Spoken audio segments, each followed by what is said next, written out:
వేడి వేడి rice,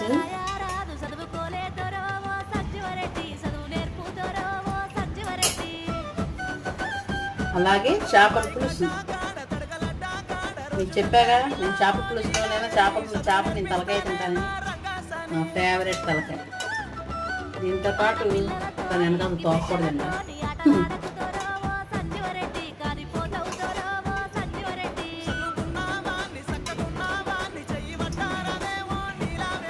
taste చేసే ఫాస్ట్గా.